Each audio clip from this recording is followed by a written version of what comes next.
Welcome, everyone. I am so grateful and I'm so happy to have Nir Nitai with us today. Welcome, Nir. Thank you. Welcome. Thank you, Sandra. Thank you for inviting me. So, Nir is a Bhakti monk since 14 years, and we will dive deeper into what Bhakti is. So, Bhakti is the path of devotion in yoga, and we'll learn more about that. And first, before that, I want to share a little bit of what drew me to Nir, or how I found Nir, and what made me resonate with his message. And then I will invite Nir to go deeper with us into his path, his Bhakti path, and what we might learn from that. All right, ready?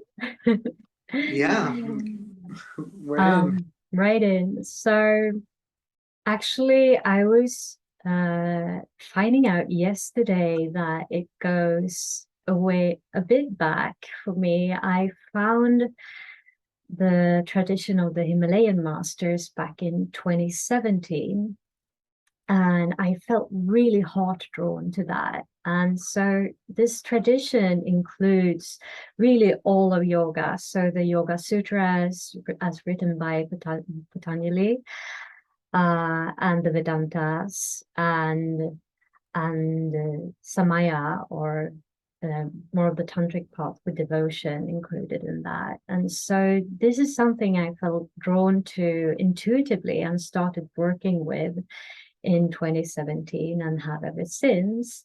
And I've never had just one teacher and one set path. Instead, I've been exploring here and exploring there, and always went for what felt true to me. And so somehow in, I think, April 2020, I found Nir, who was starting a Facebook group on the Vedantas and basically on Bhakti, inviting us to learn more about that and to learn what that can bring into our lives.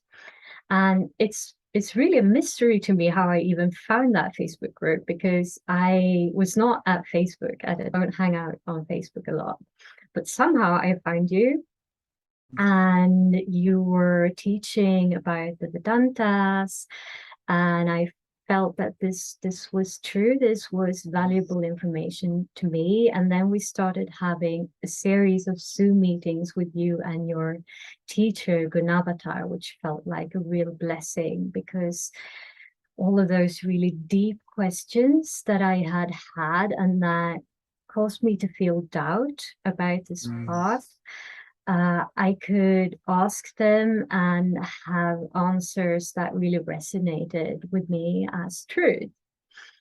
So that was very beautiful. And you said something, I think in a Facebook group at that time, you said, how do you know that you're coming closer to the sun? You can feel the heat getting stronger. And I feel that this really summarizes my path, my way into finding Bhakti, that in essence, I had been feeling more and more intensely for a few years already that there is a deeper love, there is a deeper truth, and I'm really close to it. It's almost like I can touch it, but I can acutely feel this separation. I'm not there yet. I'm not immersed in it. And this is coming from the place I was in. Was a very privileged place. So I had a beautiful, loving, fulfilling relationship. I had a home that I loved. I was starting to find out my vocation. So I had a lot of good things going for me. And yet I could feel the acuteness of that separation. And so that more and more shaped me or drew me to a determination that grew into a devotion, really, to find my own soul, or find a deeper soul connection, to find that deeper connection to that infinite consciousness, or love, or God. It's like I'd had glimpses of it. I knew there was something more possible, but I had no way of actually being in touch with it moment to moment every day. Yeah.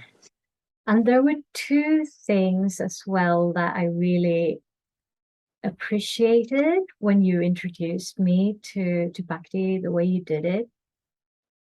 First of all, I've always felt like, or I've always understood, if you will, that there are many idols, many faces of God that we can worship, many prophets, there are many paths. And for me personally, I did not really feel drawn to choose just one path. I felt that I want to be free to love it all. I want to love every face of God. I want to love the entirety of this existence. And that brings me to the next point, that I never felt that I wanted to subjugate myself to a certain way of doing things. Like, this is your set of rituals or practices. Now, I'm not saying Bhakti doesn't have practices. Of course, Bhakti has practices, but the essence of devotion, the essence of Bhakti is how you bring it into anything that you do in your day-to-day life. Being your, So, sorry, yeah. yeah, the essence is just being yourself. Yes, exactly. So I had all of this lifestyle that gave me a lot of joy, that gave me a lot of passion. And I wanted to bring this devotion into all of that, into every aspect of the life that I already lived. And I felt that this is something that a lot of people can resonate with, because we all already have our lives. We can't go into monasteries, most of us. And so we need to start where we are. And what we can do from there is to bring in this intention, really, this heartfelt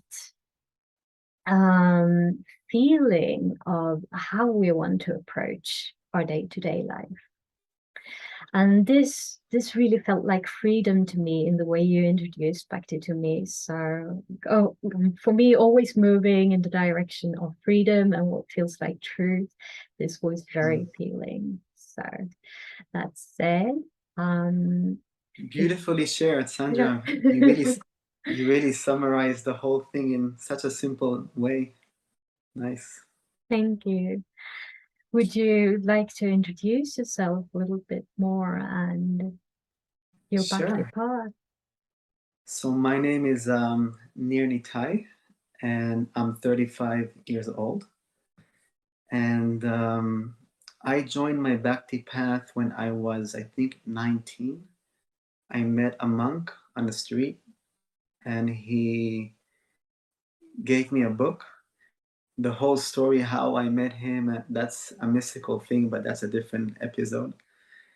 And I just got a book. I read that book after a long, long period of, I think, 8 or 9 years, when I was like from 12 or 13, probably 6 years, sorry, that I'm searching very deep to understand the mystery of life, that link that connects everything together. Mm. And by reading this book, the Bhagavad Gita as it is by Srila Prabhupada, I can explain. In Buddhism, it's called Satori, which means in 1 second, everything just clicks. Mm. And you just realize without any logic, it just clicks. So that happened to me. In that moment, I just read a few pages, and the whole universe turned on. Mm. It just clicked. And from that moment, I knew that this wisdom is going to carry me back home, back to that place where my hearts of hearts is feeling, to lead me to. Mm. And then I started to be friends with this monk, and basically after 1 month I became a monk as well. Mm. So that's making the things very short. And I lived in Israel for a long time in a community of monks, and amazing people who dedicated their whole dedicating their whole life into Bhakti. And that's where I got the training in Israel. Um, I was living in an ashram with monks. It was like a flat. We didn't have really like a temple, but we were just living in a flat and just completely, yeah, it was just a few monks and having morning programs together and teaching each other together and then having services. And the whole day was just packed with spiritual atmosphere.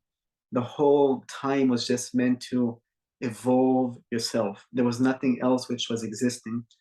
And that's where I got my training. And that's where I was convinced that Bhakti is my path, my life. And from there, I started to travel all over the world and sharing Bhakti. I've been, I think, more than 25, 26 countries in the last 10 years. Yeah, that's just like a quick summary about my own, really quick summary about my own life. And now I'm in Switzerland. I'm not living in a monastery anymore. I'm having my own shared flat. And the reason I think we started this podcast is to actually share with people how can they integrate a spiritual, deep, deep divine connection and the day-by-day life. Because I think that's the most challenging thing for people. A lot of people think that spirituality is more like a time that you take out of life. I have my yoga session, or I go to nature to connect, or I have my meditation session in the evening before I go to sleep, and then I have my day-by-day life. But actually, that can be if someone is completely occupied with so much weight. So such space or such a retreat is very essential to bring a different energy to his day-by-day life. But the real science is to connect the spiritual, like you said before, in anything you do in life. And then everything you touch becomes spiritual. And then everything becomes connected to your path. In other words, there's nothing outside the path. It's all in the path. Your work, your children, your wife, your husband, your challenges, your sickness, your diseases, everything is inside the path of your growth. And we just need to learn how to connect the whole outside world to our inside journey. And that's called spiritual life. And yeah, so I'll be happy to both of us that we can open that and share. And Absolutely. We have been sharing in private conversations. Every time Nir and I talk, it's like our hearts open, and I feel every time, oh, we should have recorded this. This is yeah, I don't this know, is so beautiful to share. every time I speak, actually, since the Facebook group, I just felt with your SMSs and your I don't know, your energy, that your heart is so tuned, so open. So I don't know, even though I never talked to you and met you, I felt this energy of connection. And I always felt like I want to just, I don't know, help you, like just yes.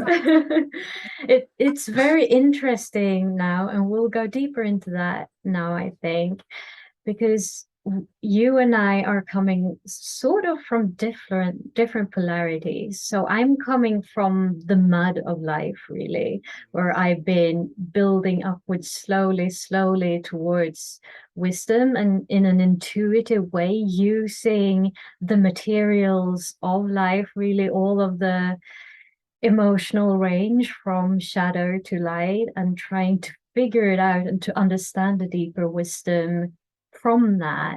Whereas you have been given the wisdom and you have realized it through that beautiful experience that you talked about, how you were introduced to Bhakti with finding the Bhagavad Gita and realizing that truth in yourself. And so you had access to all that wisdom. And now you're coming out of the monastery life again. and are faced with the more of this chaotic world that the rest of us deal with on a day-to-day basis. So it's like two different polarities meeting, and I find that so beautiful. So with that, maybe you want to share a little bit about the heart stirrings that led you to take the decision to move out of the monastery.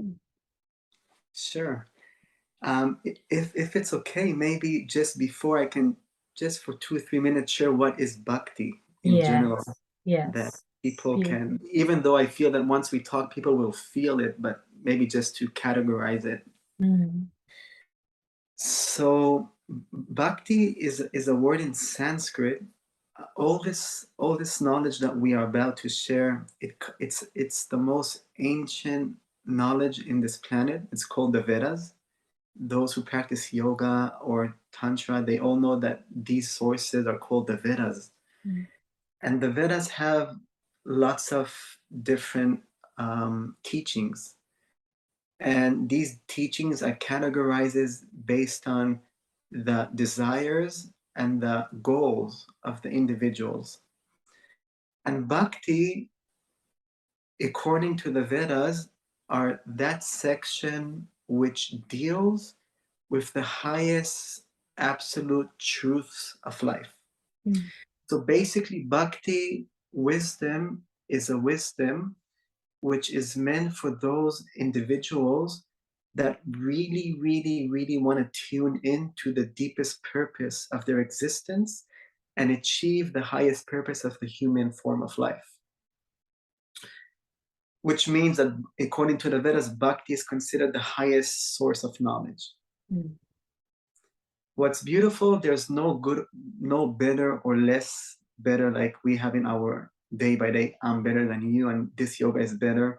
It's more like an evolution of desires and consciousness, because every person in his life is going through something, and every person wants to experience something. For example, people who may suffer a lot, for them peace, uh, the getting out of anxieties, getting out of troubles can be the highest goal.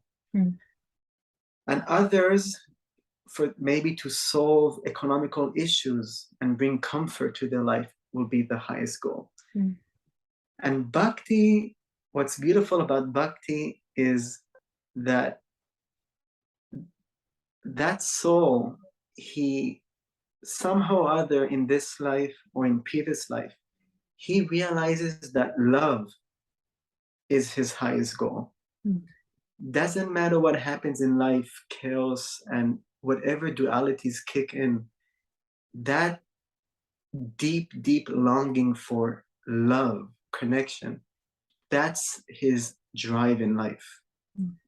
And bhakti is meant for people who want to learn about that connection to love. Mm. So that's just like a small summary. Beautiful summary. Thank you. Okay. And what's beautiful, just to summarize the summary, what's beautiful is that it's actually a science.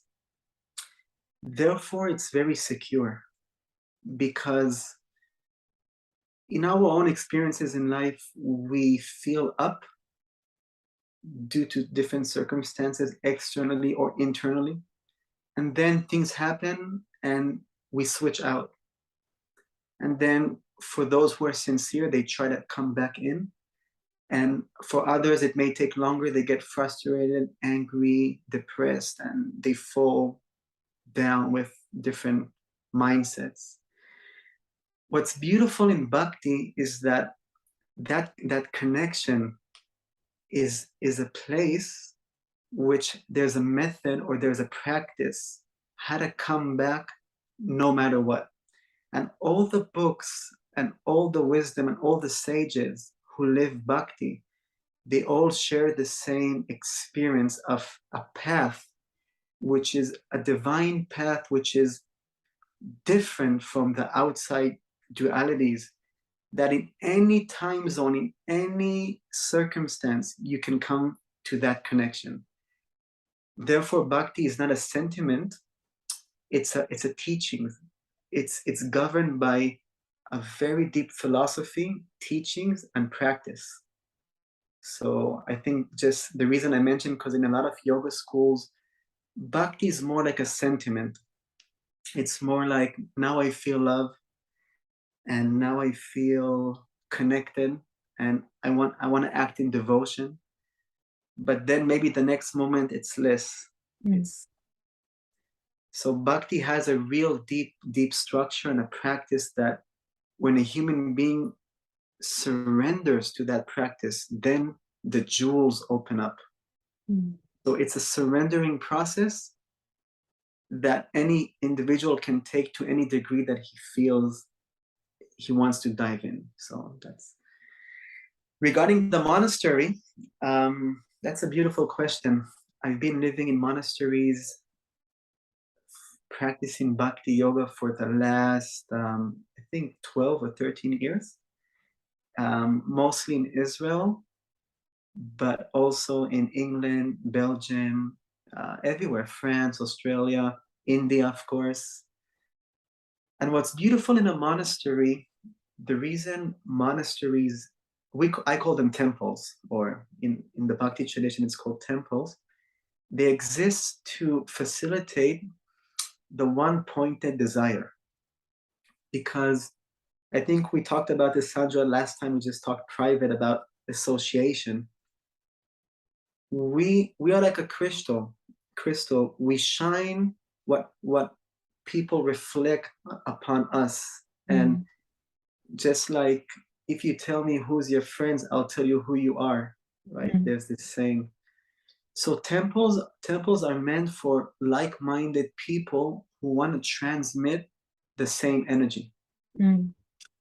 So temples are made to bring the same people with the same journey, that they can tune in to that same energy that they want to share, and make that energy their everything.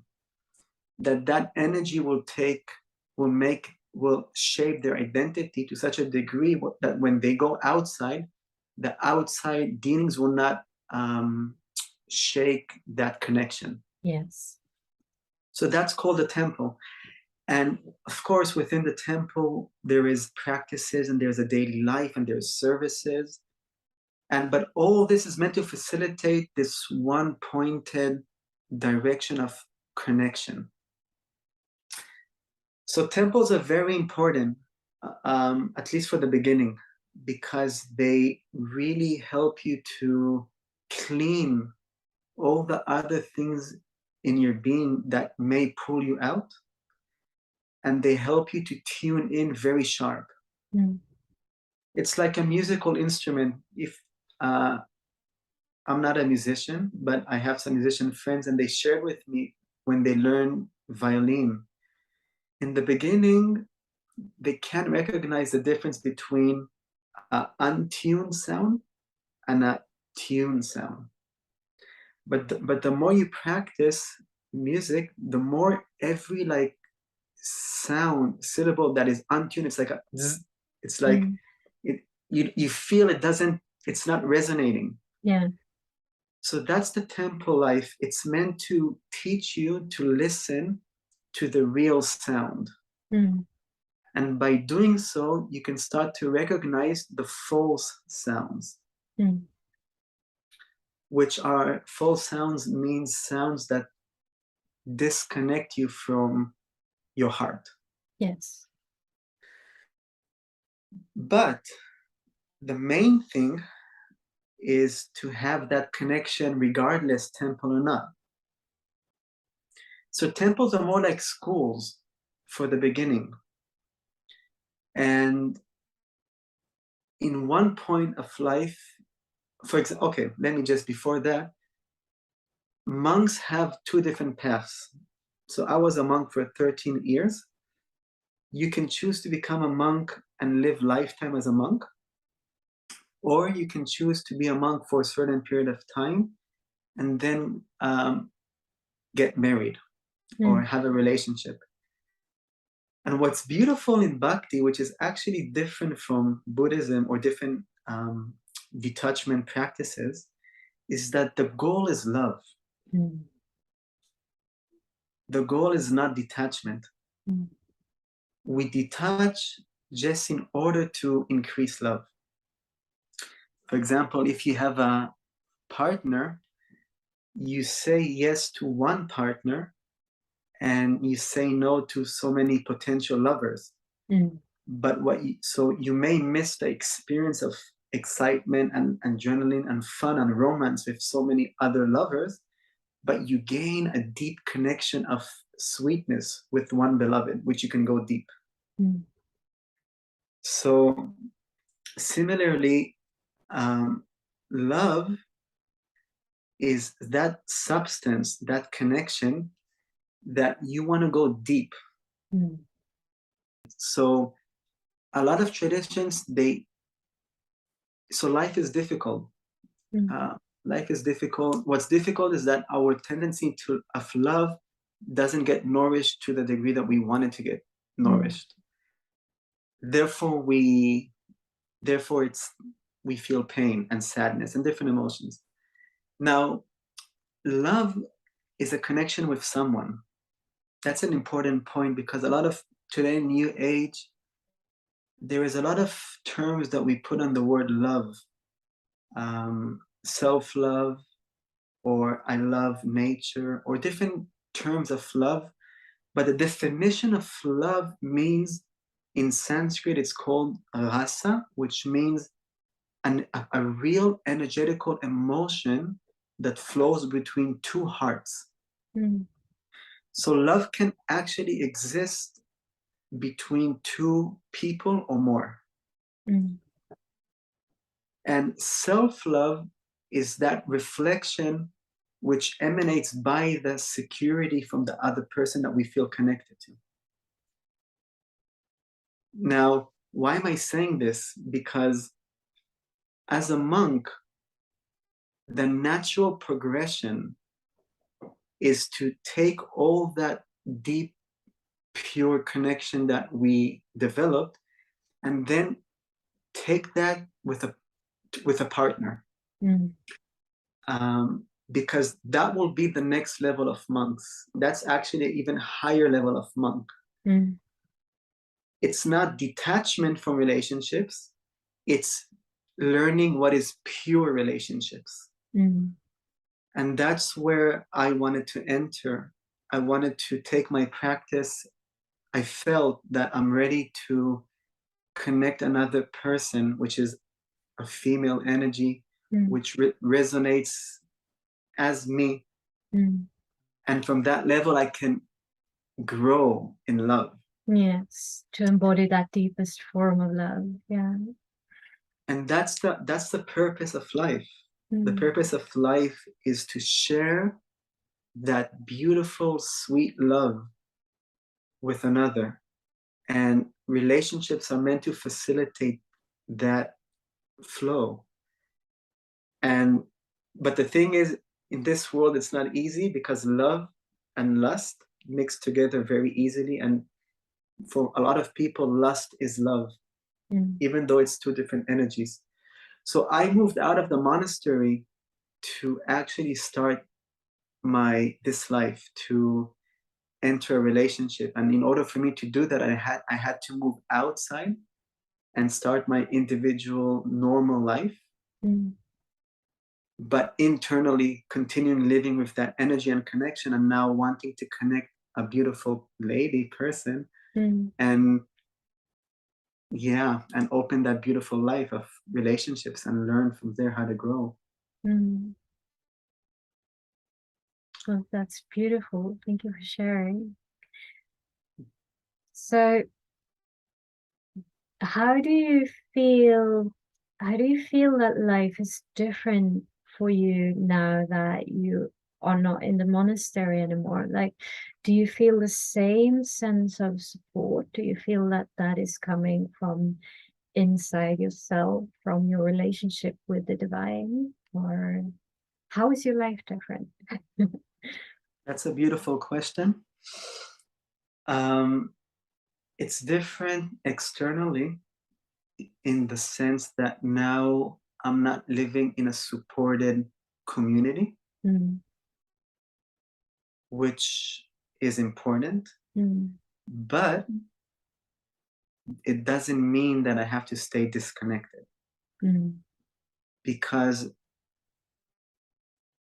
we will dive into Bhakti in, I guess, in the other episodes. This is our first podcast, and we are just warming up and yeah. putting a really like a broad introduction to the whole thing. But the thing is, all the practices are meant to bring you inside with yourself. And once that connection is established, you can be with yourself everywhere. And then for me, for example, or for all the Bhakti practitioners, to stay tuned, we have a daily practice, which is mantras. So every day I practice my mantras, and that's my connection. That's where I stay tuned to that energy. And in one sense, I don't need a monastery anymore to stay connected, because I was trained, I got trained, I practiced, and now I know the path in. And now a monastery is more just like sometimes to get the support, the friendship, that beautiful energy, but I don't need it to stay tuned. Because of practice, of course. Because of practice.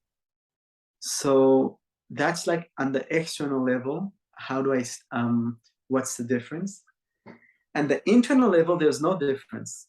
I feel exactly like I'm in the monastery. My room is a monastery. It's like an ashram. People sometimes come into my room and say, whoa, it's like a different energy. Yeah. Well, yeah, I mean, so internally there's no difference, because I try to stay tuned. Yeah, I mean, I can say so much, but I just want to make it very simple and to the point. Yeah, I absolutely resonate with everything you say. Like, that has been my journey for the last 2 years. Like, I was ripped from all of the life that I had previously, that I talked about in the beginning, with the relationship and home and everything. And I went out on this journey in life, and I moved countries several times, and I just traveled and didn't know where to go next and with whom. And I got to really learn that this support that I have with knowing this divine, even if I couldn't completely feel it in all my body, I knew that it was there and it was guiding me. And my soul would always be guiding me no matter what. And so I could just surrender to that fact that whatever I meet, like, I had some really challenging situations, and I met some challenging people as well. I met beautiful, wonderful people, and I had my own challenges to go through in all of that. And I really, really learned on a very visceral, very felt, like, body, emotional level, that whatever I go through, I will always be guided. I am always very, very close to this love that I can almost touch. And so it's a great feeling of safety, of security, of support. And I feel that you touched on that as well, that this is really something that Bhakti can give you, this just total freedom to surrender our struggles and know that this is just on a surface level. Like, I can handle this. Yeah, I can handle this just as I can handle everything else, because I'm guided. And so for me, one of the teachings for these 2 years have been to really learn to see the divine in every face that I meet, that we are all expressions, even if we have ways of expressing ourselves that are violent. Like, we all have all of that within ourselves. So there is nothing separate between us. I can't say, oh, this is me, this is you, I'm somehow better because I'm on the spiritual path. That's just not true. We contain all of it. And the only difference is how aware are we of all that we contain, right? Yeah. How accepting are we of all that we contain? And so having that awareness that I am everything, you are everything, and this is just something that you happen to express right now because this is where you are on your path, that opens this possibility of loving them as myself. I can have compassion for where they are right now, and I can love them as another expression of myself that is different from where I happen to stand physically. And so I feel that this is very much an important part of Bhakti, that you come to this great awareness, like you said before, that it is all happening for us. It is all part of what is teaching us this oneness in our actual lived life. So it's not just this conceptual, imaginary thing that we're one, which it might start with on the spiritual path. It's like a visceral feeling because you're experiencing it everyday life. Yeah. Just to clarify, the oneness is based on Bhakti. We are all one in quality. We are all spiritual souls who want the same. Yeah. We are all spiritual in nature. We are all eternal in nature. We're all seeking the same connection. That's the oneness. But we are also separated as individuality personalities. We are not me and you. I'm not you, and you are not me.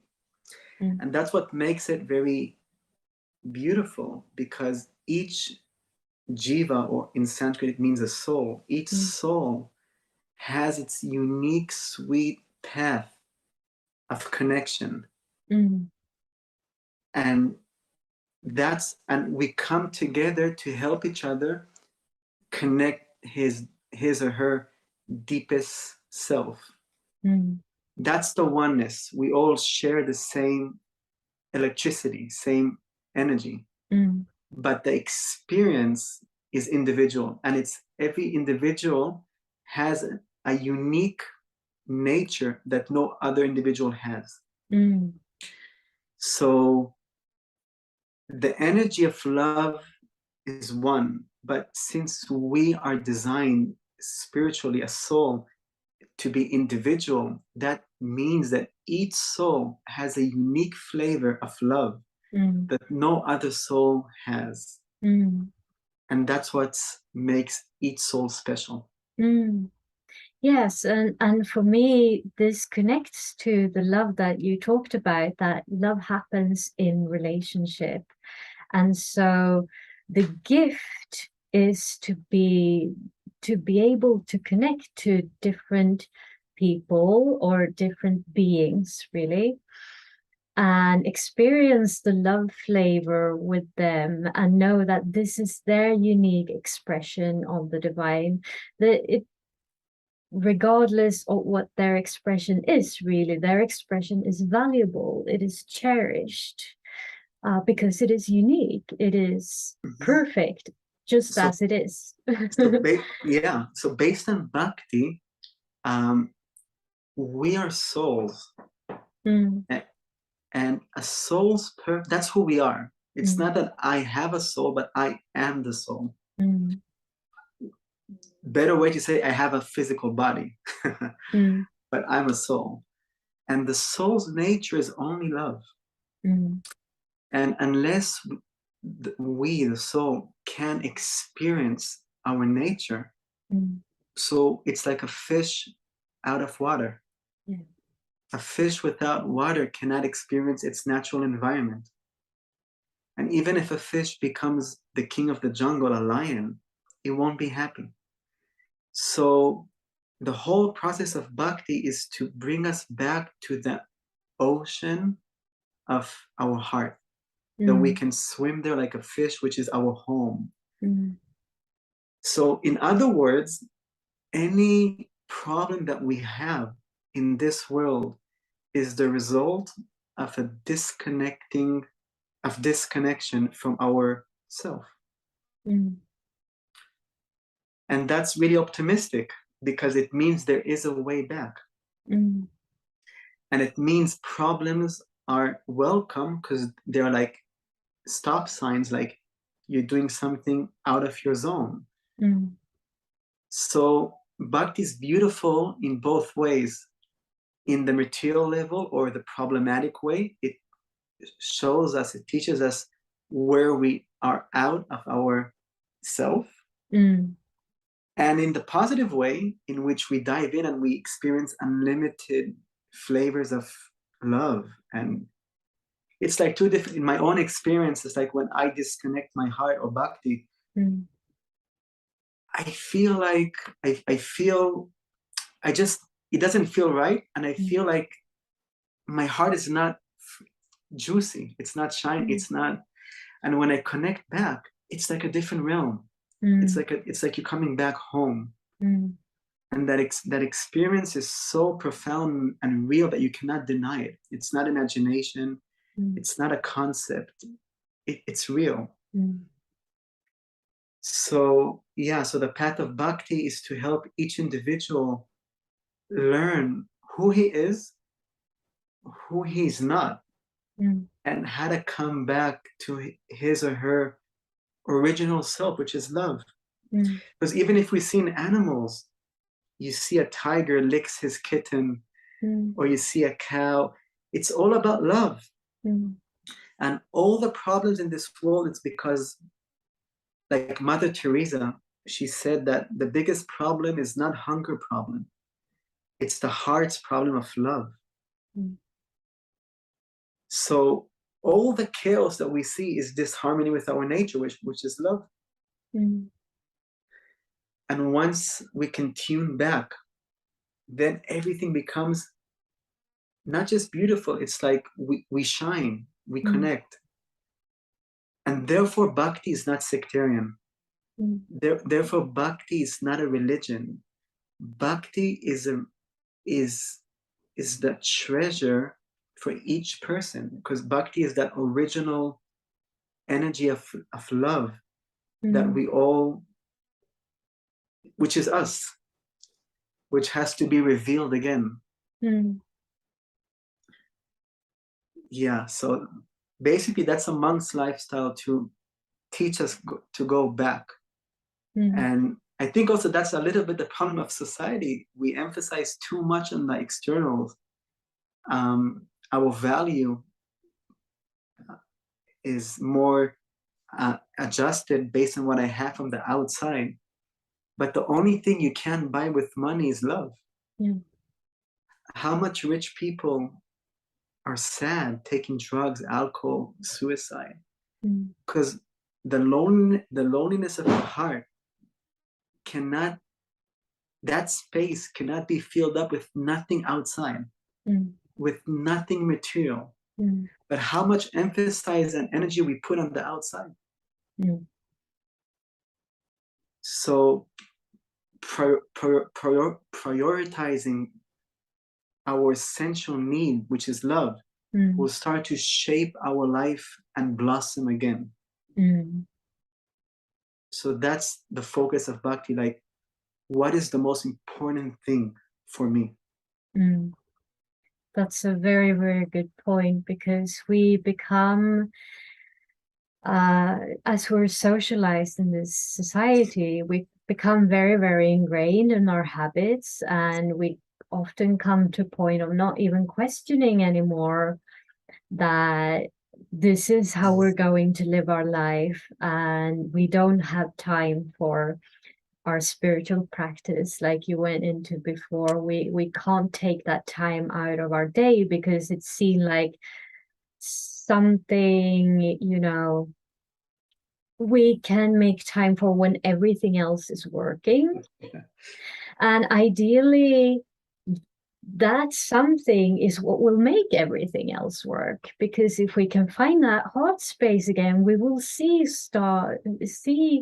our life starting to align. If we cram and try to control our lives and micromanage our lives, things will be very stressful and they will not stop being stressful. But if we can take that step back, breathe, and in one way or another find the way back to our love, to our heart space, then we can just allow things to unfold in the way that it can flow.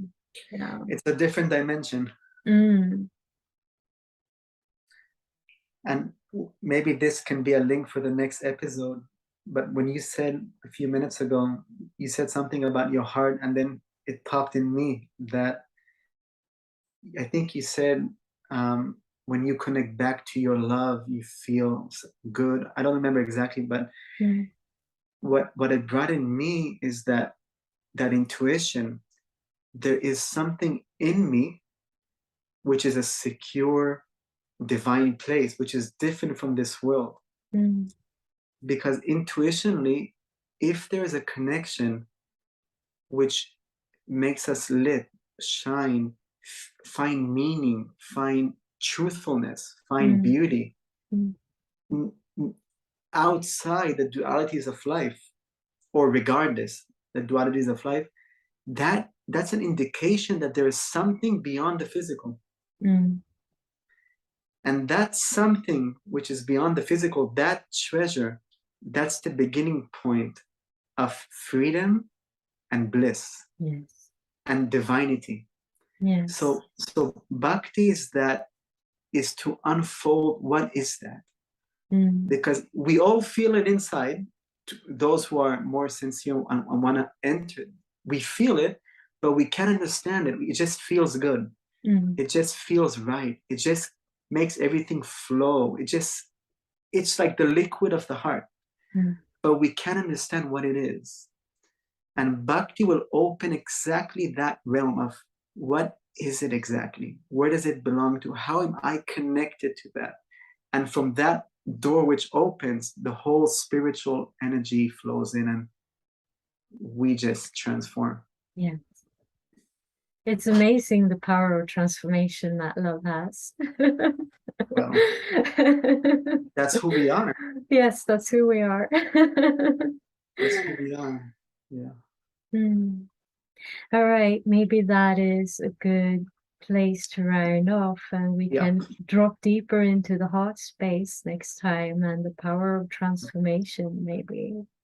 Yeah, let's do it. Yeah, and we have so much we want to explore. So just to recap a little bit about what we said before that we want to speak about, relationship and how we can feel more in tune to that deep sense of love in relationships, and really anything that is a part of everyday life for all of us. So this is something that hopefully will resonate, or at least be relevant for everyone.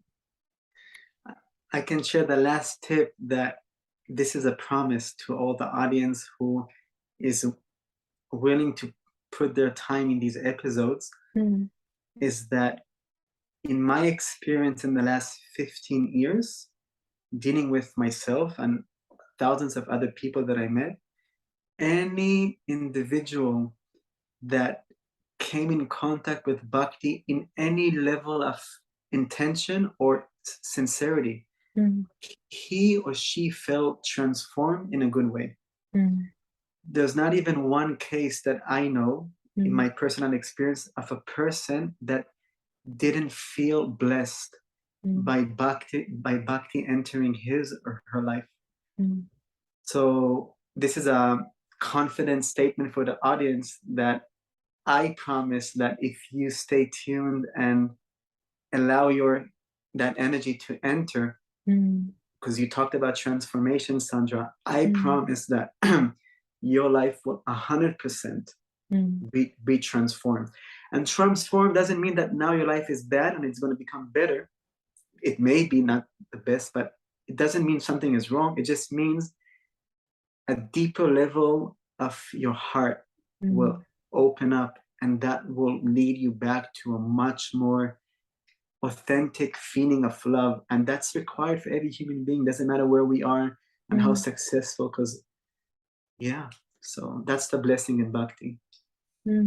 Thank you so much for sharing that. I'm looking forward to the next episode already. So we'll be doing Fridays, and for everyone tuning in, I hope that this was inspiring to you and that you will be with us next time as well. Thank you so much for joining us. Thank you, Nir, so much for joining us, and see you next time.